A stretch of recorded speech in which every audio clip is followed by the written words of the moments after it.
SAW, yaitu berzikir dengan asabi, yaitu dengan jari jemarinya.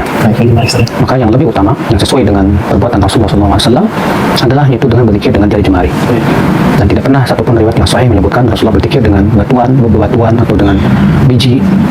Maka berzikir dengan alat tasbih digital sama halnya dengan kerikil dan yang lainnya. Diperbolehkannya menggunakan tasbih. Jadi seperti itu.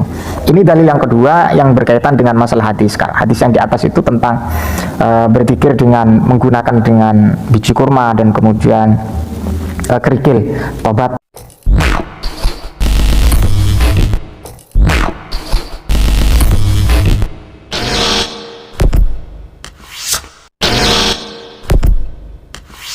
Assalamualaikum warahmatullahi wabarakatuh. Alhamdulillah wassalatu wassalamu ala rasulillah wa ala alihi wa sahbihi wa man wala amma ba'du.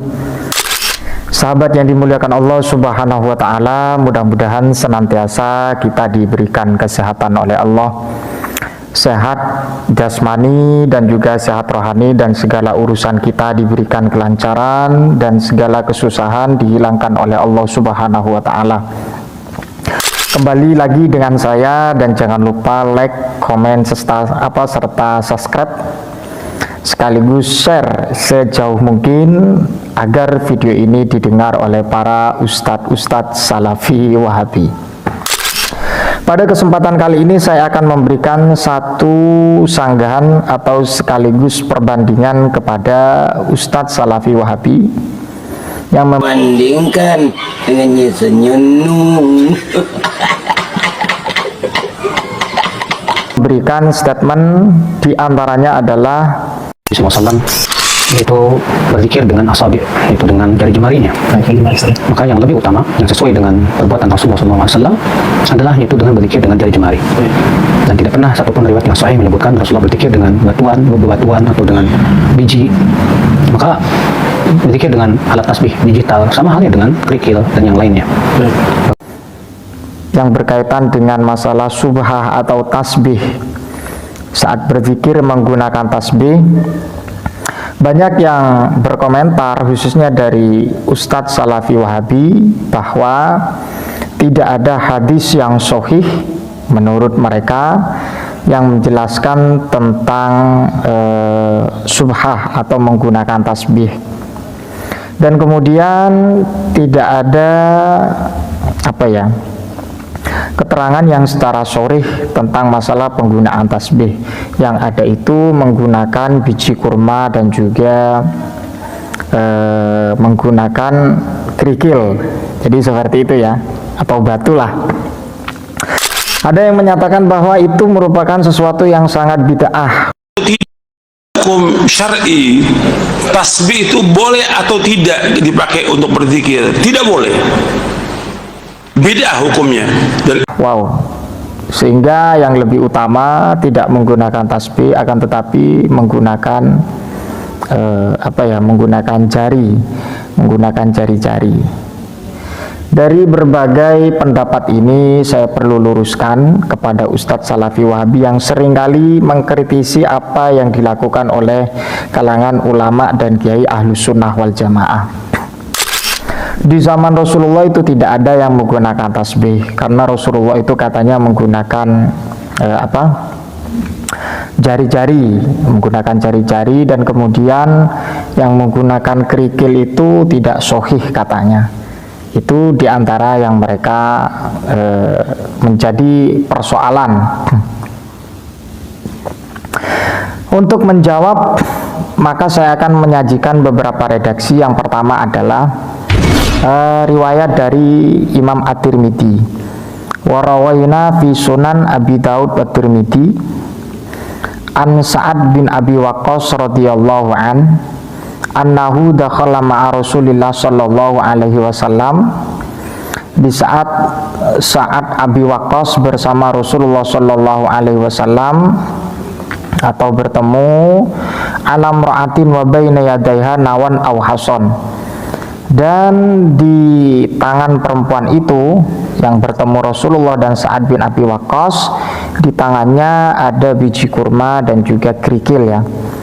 Tusabbihu bihi, Dan si perempuan tersebut menggunakan kerikil tersebut atau biji kurma dalam rangka untuk mengucapkan tasbih. Faqala ala ukhbiruka bima huwa aisar alaika min hadza aw afdal. Kemudian ditanya seorang perempuan itu oleh Rasulullah SAW, apakah saya tidak memberikan kabar kepadamu bahwa itu merupakan sesuatu yang lebih mudah bagimu, min hadza aw afdal, dari ini atau lebih utama. Faqala subhanallahi adada ma khalaqa fis sama, subhanallah adada ma khalaqa fil ard, ila akhiril hadis. Hadis ini dinyatakan oleh Al-Imam Tirmidzi, qala at-Tirmidzi hadisun hasanun, bahwa hadis ini adalah hadis hasan.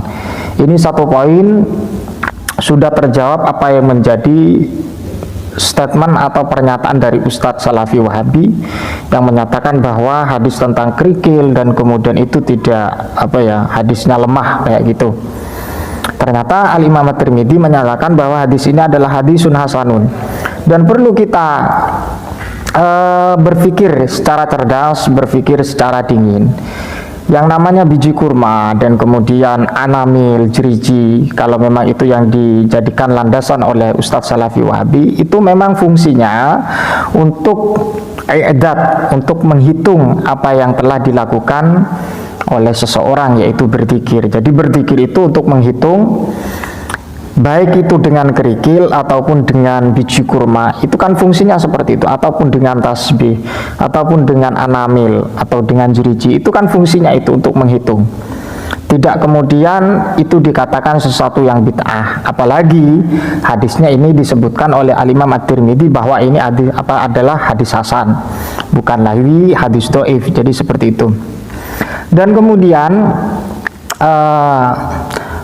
Syekh Muhammad bin Alan As-Siddiqi memberikan penjelasan bahwa faqala fi hadis Sa'ad As-Sabiq, hadis yang diriwayatkan oleh Sa'ad bin Abi Waqqas As-Sabiq yang telah lampau, wa hadza aslun sahihun bi tajwizi subha bi takririhi sallallahu alaihi wasallam, bahwa hadis tersebut itu merupakan satu argumen atau satu landasan, bahwa hadis itu satu argumen dan sekaligus satu landasan yang sahih bitajwizi subhati bitakriri sallallahu alaihi wasallam, diperbolehkannya menggunakan tasbih. Jadi seperti itu.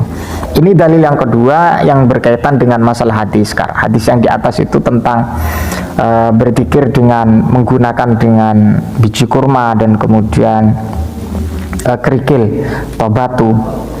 Dan kemudian juga diteruskan oleh beliau Syekh tadi ya, Syekh Alan As-Siddiqi, wa hasilu dzalika an nasti'malaha fi i'dadil adhkar al-katsirah allati yulha al-ishtighalu biha anit tawajjuhi li dzikri afdalu minal aqdi bil anamil wa nahwihi.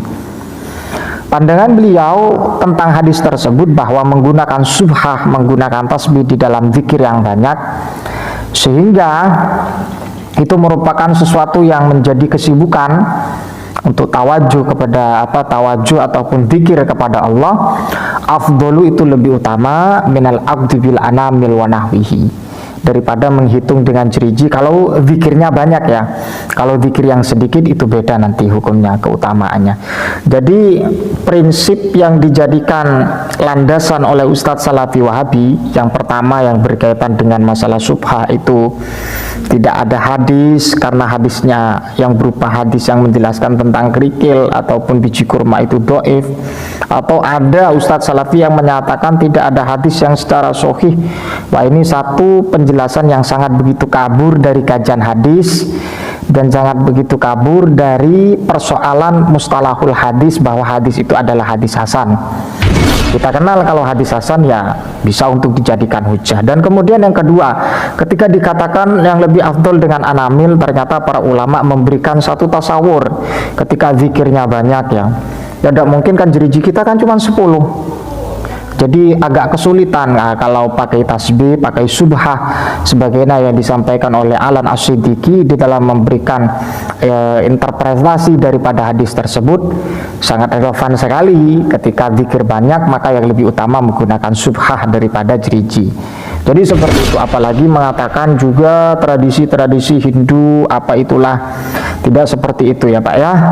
Mohon maaf atas segala kehilafan, ini sekedar memberikan satu perbandingan saja atas pernyataan dari para sutat-sutat Wahabi.